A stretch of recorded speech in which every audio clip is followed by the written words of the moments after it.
আমরা আর একটা নতুন শেপ করে নিয়েছি, এখন ভেজে নেব।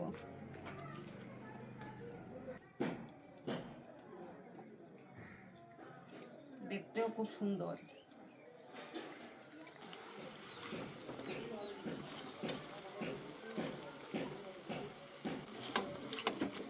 হয়ে গেছে।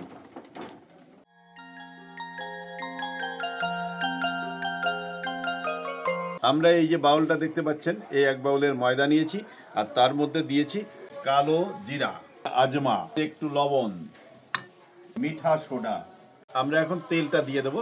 তেল দেওয়ার আগে ভালো করে আটাটা মিক্স করে নেবে। দাও দাও, একটু বেশি দাও।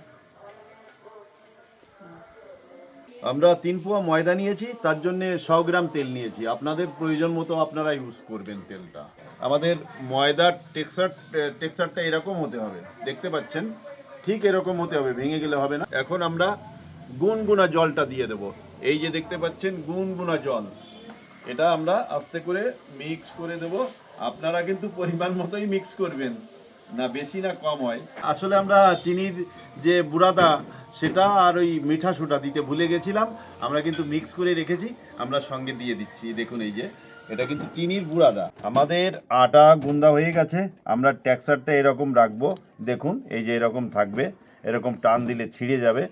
আর এখন আমরা এটাকে ঢেকে দেব, ঠিক এমতো অবস্থায় ঢেকে রাখবো। দেখো 2 ঘন্টা তো হয়ে গেল, দেখো তো আটার অবস্থা কি।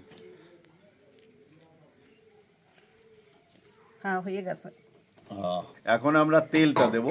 তেলটা দেখতে পাচ্ছেন পরম্পরা তেল, এটাই আমরা ব্যবহার করব। ব্যাস, পরে লাগলে আবারও দেব। আমরা এই যে লোয়াটা করে নিয়েছি, দেখুন ঠিক এরকম হতে হবে, এরকম এরকম হতে হবে। আর এরকম করে আমরা এখন কিন্তু বেলে নেব। আর এদিকে তেলটা কিন্তু গরম হচ্ছে আমাদের, এই যে রেখে দিলাম। এখন কিন্তু তেল দিয়ে আমার গিন্নি সাহেবা এটাকে বড় করে বেলে শেপটা দিয়ে দেবে। একটু তেল দিয়ে নাও, দাও তেল দাও। এই যে এভাবে দিয়ে নিতে হবে, দেখতে পাচ্ছেন। এ সম্পূর্ণ একটা নতুন রেসিপি আমি দিলাম, আপনারা বাড়িতে করে নিতে পারেন। এবার এই যে শেপটা দেখতে পাচ্ছেন করে নিয়ে এভাবে কিন্তু কেটে নিতে হবে। এখন আমরা এটাকে এভাবে করে একসঙ্গে করে মুড়ে নেব, ধীরে ধীরে করে মুড়ে নেব। মুড়ে নেওয়ার পরে কিন্তু আমাদের যে শেপটা দেব সেটাই মুড়ে নেওয়ার পরে দিতে হবে। এদিকে ওদিকে পাক করে দেব। এই যে দেখুন শেপটা কিন্তু আমাদের দেওয়া হয়ে যাচ্ছে। দেখতেও যেমন হবে না, আর খেতেও কিন্তু তেমনই হবে। বন্ধুরা দেখুন শেপটা কিন্তু এভাবে করতে হবে। এখন আমরা আবারও এটাকে বেলতে থাকবো।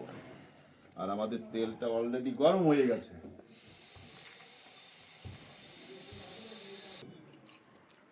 এখন দিয়ে দেবো এটাকে। আচ্ছা, তো আমাদের তেল কিন্তু গরম আছে বন্ধুরা, তো আমরা দিয়ে দিচ্ছি। দেখুন এই যে দেখুন, তেলটা কিন্তু মিডিয়ামে রাখতে হবে গরম করে নিয়ে, তা না হলে কিন্তু সমস্যা হয়ে যাবে, লাল হয়ে যাওয়ার সম্ভাবনা থাকে। আর যেহেতু একটু মোটা আছে, এই জন্যে একটু কম গরমেই এটাকে আপনারা ভেজে নেবেন। খেতে কিন্তু খুব সুস্বাদু লাগে। আপনারা যে যেভাবে খান, আমি কিন্তু একটু ক্রাঞ্চিটা বেশি পছন্দ করি।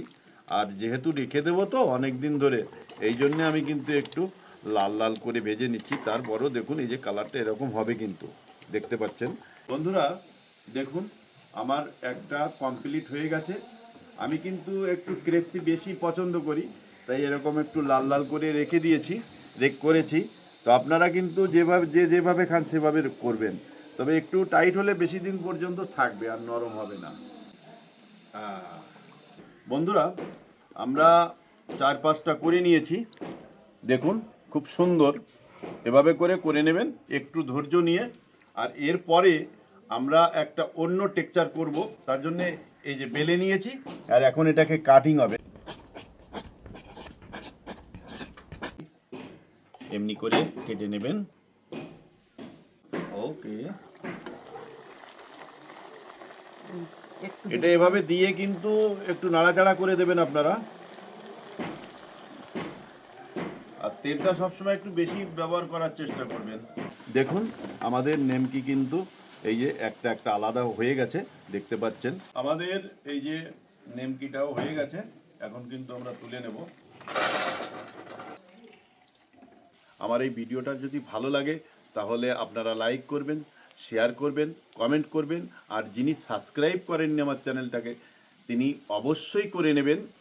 তেনাকে আমি ধন্যবাদ জানাবো চ্যানেলের মাধ্যম দিয়ে।